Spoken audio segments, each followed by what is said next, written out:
The darkness of the Appalachian Mountains enveloped Jack's Peterbilt truck like a shroud. He had been driving for hours, the only sound being the hum of the engine and the occasional crackle of the CB radio. As he rounded a curve on the deserted highway, the fuel light flickered on, and Jack's heart sank. He groaned, slamming his fist on the steering wheel. This was the last thing he needed. He was already running behind schedule, and now he was stuck in the middle of nowhere with an empty tank. Jack pulled over to the side of the road, the truck's tires crunching on the gravel. He grabbed his phone and checked the GPS, hoping to find a nearby gas station. The closest one was about 5 miles away, a small rural station that was probably closed by now. With a sigh, Jack climbed out of the truck and started walking. The darkness seemed to swallow him whole, and he fumbled in his pocket for a flashlight. The weak beam of light illuminated the deserted highway, making him feel even more isolated.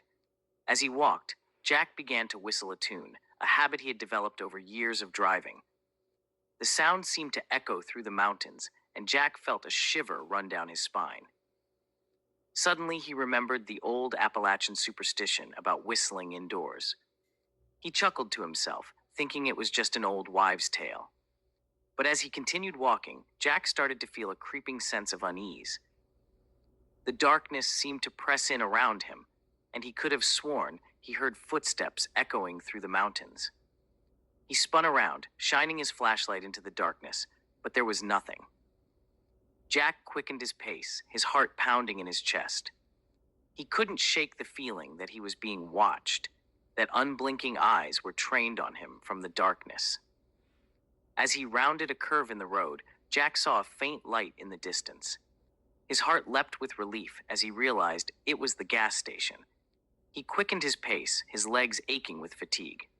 But as he approached the station, Jack noticed something strange.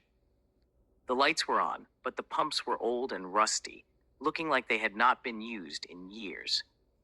The building itself seemed to loom over him, its windows like empty eyes staring back. Jack's skin crawled as he approached the door. He pushed it open, and a bell above the door jangled, making him jump. The interior of the station was dimly lit, the air thick with the smell of decay. Jack approached the counter, but there was no one there. He called out, his voice echoing off the walls, but there was no response. Suddenly, Jack heard a faint whispering in his ear. It was a soft, raspy voice, and it seemed to be saying something over and over again. Jack spun around, but there was no one there. The voice grew louder, more urgent, and Jack felt a chill run down his spine. He realized, with a jolt of terror, that he had broken the Appalachian superstition about whistling. The voice grew louder still, and Jack felt himself being pulled towards the door. He stumbled backwards, tripping over his own feet. As he fell, the voice stopped, and the lights flickered out. Jack was plunged into darkness, surrounded by an oppressive silence. He scrambled to his feet, desperate to get out of there. He stumbled towards the door, but it was stuck fast. He was trapped, and then the voice started again, its raspy tones echoing through the darkness. Jack knew he had to get out of there, or he would never escape the wrath of the Appalachian Mountains. With a surge of adrenaline, Jack wrenched the door open and stumbled out into the night. He didn't stop running until he was back in his truck. Jack locks his doors and stares out into the darkness for a few minutes before deciding to call a roadside service company. "Sir, the closest mechanic we have is going to be a few hours getting there. Is that okay? If you enjoyed this story, hit the like and subscribe for more stories. Thank you for the listen."